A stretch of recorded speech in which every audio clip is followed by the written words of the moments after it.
up in tropical Asia with the tigers, siamings, and elephants primarily. The tigers we have here are Malayan tigers, which are the second smallest subspecies of tiger. They're also very critically endangered, so there's only about 350 Malayan tigers left in the wild, and only about another 50 in a managed population in the AZA accredited zoos. In the species survival plan for tigers, there's only about 50 of those remaining, and so I'm going to go in the yard and clean and set out some enrichment stuff for them. So. Okay, can we go with you for that? Yes, yeah, for sure. Yeah. Okay, cool. So we're going to go in the yard. Awesome. Yeah. And we'll go through and clean the yard, check the fences, make sure that the hot wire is working, and then once we do that, we let one of the tigers out. The other tiger currently gets the whole building, and then the other corral, and one gets outside both yards during the day. We're working up to having both of them out there. I always want to know what it's like from the tiger's perspective. Yes, so The animals here could probably take me, obviously. yeah, all the animals I work with are not one to see one. Okay, I already checked the locks inside. All our locks that are locked inside. There's a double barrier between us and them, and then I have the only key in the building that will open this lock. So he's in currently, and hopefully it will have fencing material over the top as well. So hopefully it can, we can use it all. They can have access to it at night. We don't give them access to this yard at night, just so in case a tree fell or something like that, they weren't getting out while we're not here. It's natural, like with tigers, they naturally have very large territories, and we try to replicate that as much as possible in a setting like a zoo.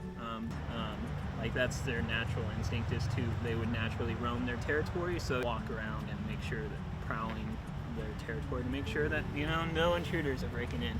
So yes, it is a natural thing, but it's people sometimes misunderstand that a little bit.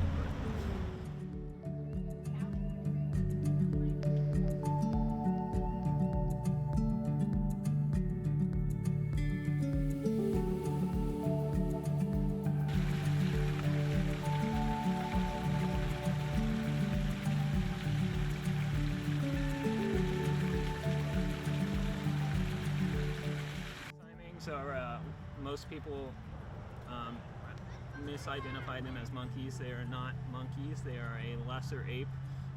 They are actually the largest of the gibbon species. So at other zoos you might see either siamings, or you might see like white-handed gibbons or something like that. And those are all in the same family, and the siamings are the largest. And they're kind of in between a great ape like a chimpanzee and monkey, like we think of like an old world or new world monkey. So they're their own thing. They're not monkeys. People very often mistake them for them. But one of the easiest ways to recognize an ape versus a monkey is the presence of a tail, and siamings don't have that long tail that you would think of for a monkey. So, but yes, we have a pair, Michaeli and Sebastian, and they are siamings breed for life. So they will constantly be a pair, and they each pair makes a unique duet that they sing on a daily basis. And so it's pretty cool because no duet's the same, because they both bring like a mixture of their parents' song. So they'll bring a little bit of their parents' song, and the other one brings a little bit of their parents' song, and they make their own song, their own duet. So no pair has the same exact song, and it's pretty cool, and it's very, very loud.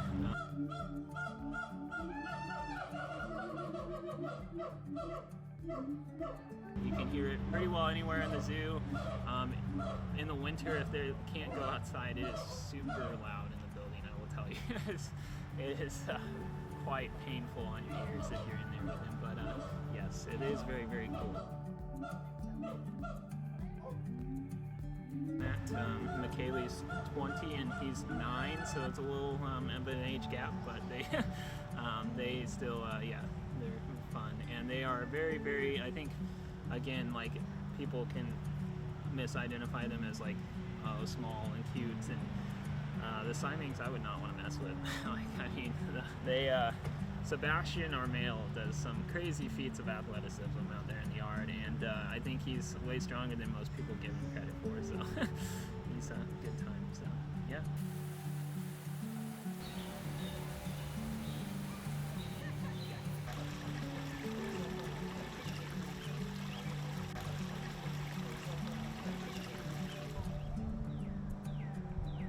Both of them are trained for voluntary hip injections, so we can put them in our restraint, and they'll voluntarily allow us to give them an injection. Blood draws on both of them, so pull out their tail through a little chute in the back side, and able to take the tail and do a blood draw through the tail, which again helps with their own medical care and makes everything less stressful on them.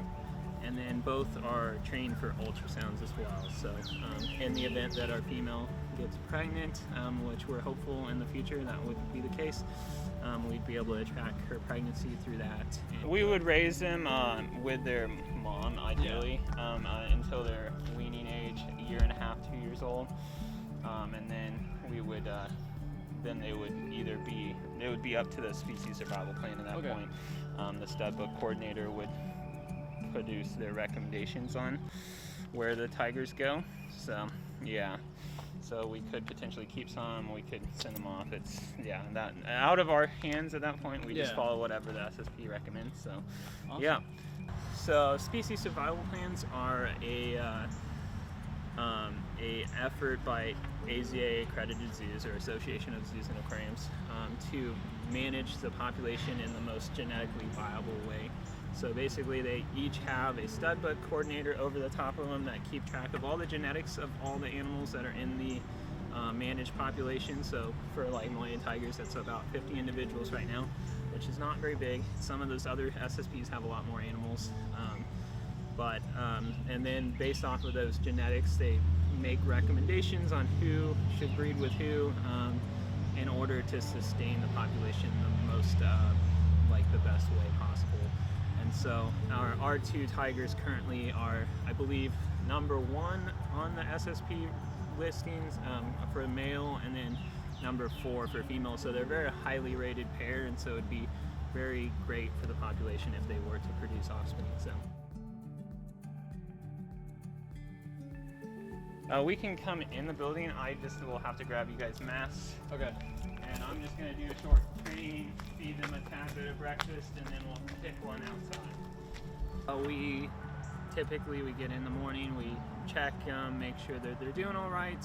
Then we go through, we do a routine training session with each tiger, and then up, down, lay down, like sit, stuff that allows us to see their movements, so we're able to tell if they're moving normally, if they're got any kind of physical injury. It allows, like when they go up, we'll put their paws up on the fence, it allows us to see their whole underside so that we can tell if they have any wounds or anything like that that needs to be addressed. They do have vaccines for it, but how well the vaccines work is hard to know. I'll see if it goes stuff, but it's less likely.